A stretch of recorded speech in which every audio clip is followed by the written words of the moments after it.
Hello friends, Namaskar. I am Anil Kumar Srivastav. I shall today present you the changing status of the women in the current scenario of the 33% women representation in the legislature and the parliament. Friends, I would like to tell you that this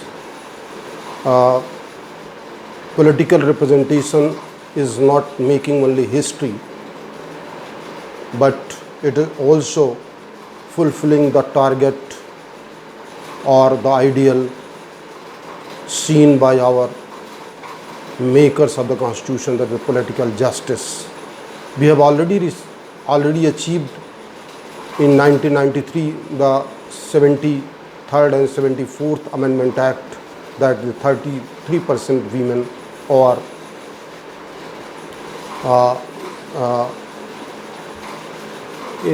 involved in the local body administration. But it is the one field where the women were lagging behind.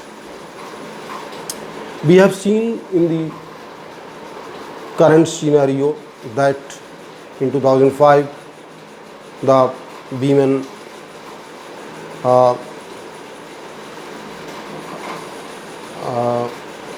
Domestic Violence Act has come into existence.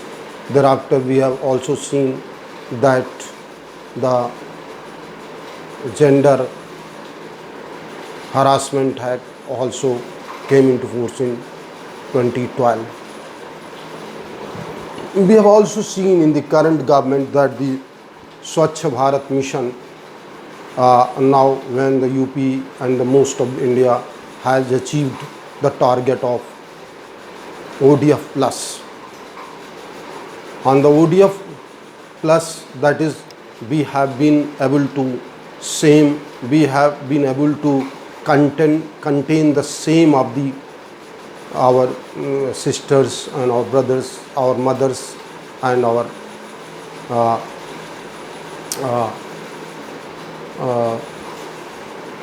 females in general. So the Swachh Bharat Mission, we have also achieved the target of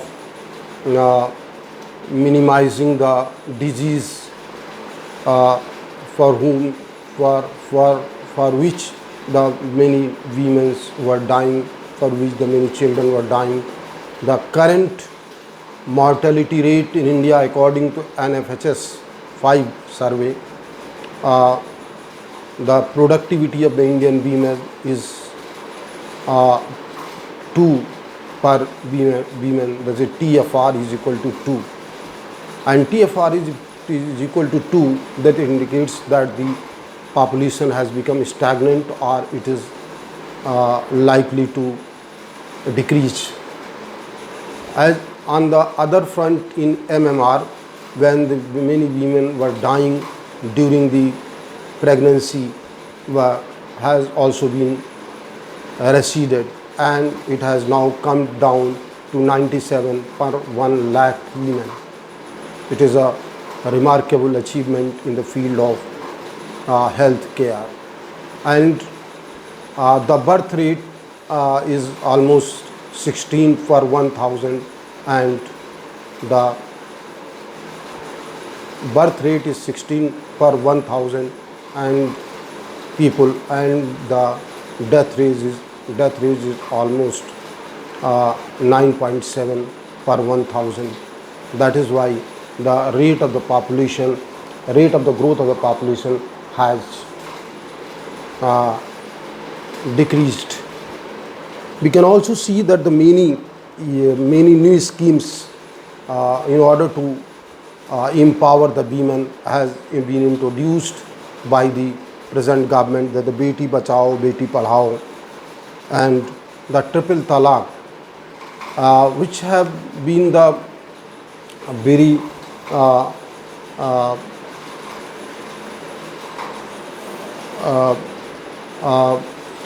tradition, which was because of which our women were in the Muslim society were not able to step up or can decide their goals, and they were not traveling with that speed, with the which speed other religions in the women are traveling. So the development was not proportionate. So we can find that the large number of the introductions for the empowerment of the women are made. In 2017, when the 5 judge bench has given this judgment, that is triple talak, and now the next one is on the 21st September, and the bill has been passed in the government, and the President of India has made his signature, and that has now become an act. But it has to be seen that according to the Constitution of India, the next census will decide the seats which are to be reserved for the women. And on the other hand, we also find there has been a very fruitful development. Our women have fought in the making of the Constitution so that they can become at par with their male counterpart. And as you already know that in the 1952, the first Health Minister Rajkumari Amrit Kaur has made a will that is called All India Institute of Medical Sciences, that is paying for it, that we can now see that the death rate, which was almost 50, has come down to birth rate, which was almost 50, has come down to 16 per thousand, and birth rate, which was, and the death rate has come down from 40 to 10, and death rate has come down from 40 to 10, and birth rate has come from 50 to 16 per 1000. So we are seeing that in all other areas, whether it is the economic area, or it is the military, or in education, we are seeing that the women are taking chances. And today our CJI Chief Justice of India has said that the more and more women are becoming judges, that is, they are showing their presence as a judge in the judicial structure also. In 2021, we find that the 25% women are the out of the total workforce belongs to the female category. The NFSS survey says that the women persons belonging to 15 to 49 age group, those are married. The married male are getting nearly 98% jobs, and the job percentage in this group 15 to 49, the married women group, has gone up to 32%.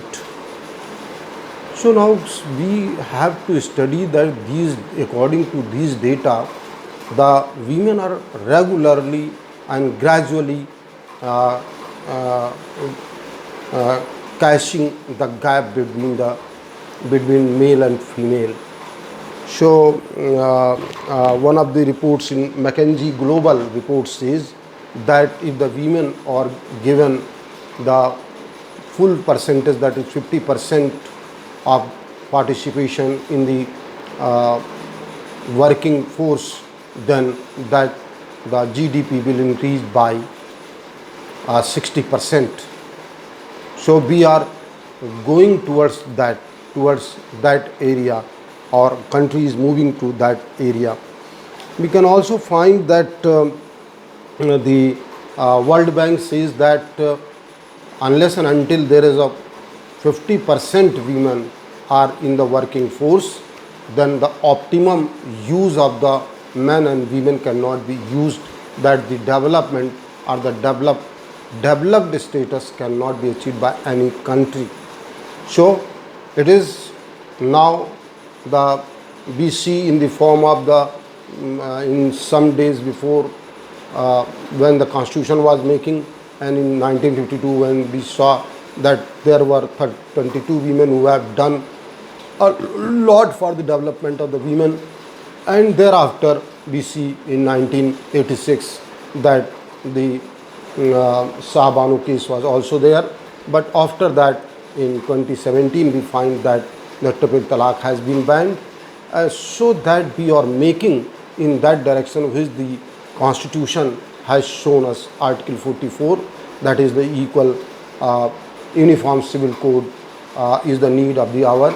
Our government is doing all that, and the people have to support the rational way of going ahead with the development.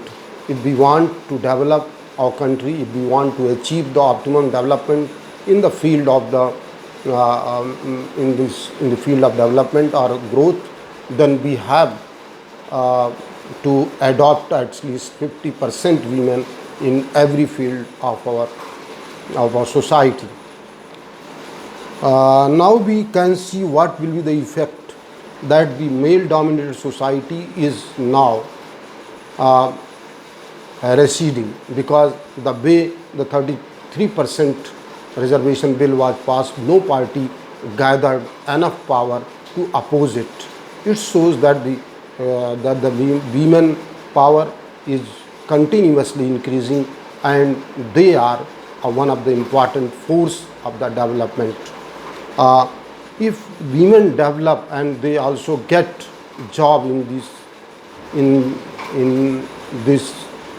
all forms of employment, what will happen? They will become economically free and economically independent. Then there will be a less chance of being prey of social insecurity, that the social security will increase, and the economic independence will increase, and the education and healthcare will also increase, and with this the economic development or the economic growth will also go ahead. So these, and then the growth will be more. And besides this, the gender gap, the International Gender Gap Report, which was received by the Economic Forum, Global Economic Forum, India stands at 135. It has shown us a sizable decrease. So as gender gap is becoming less and less, the women are getting more and more power, and they are getting more and more employment. They are becoming more source of the our GDP. So in this scenario we can see that now the women should not think of their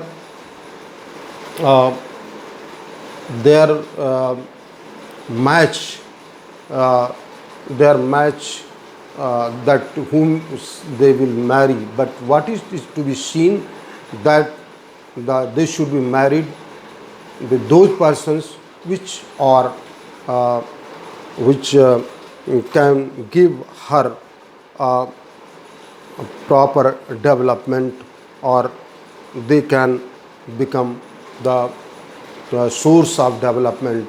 So we can hope that with these developments, the India has already written history that the women should get their share. As Saroj Naidu has said that the women no more need the reservation. They can, if they are given chance and opportunities, they will be able to achieve any kind of target that is given to them, and they can surpass the men in every field. And so we can conclude that the way the bill is passed for the 33% reservation of the economic justice, which has been enshrined in our constitution, the women are bound to go ahead, and the nation is bound to go ahead, and our GDP will become more than what it is today, and India will join very soon the group of the developed nations. Thank you very much.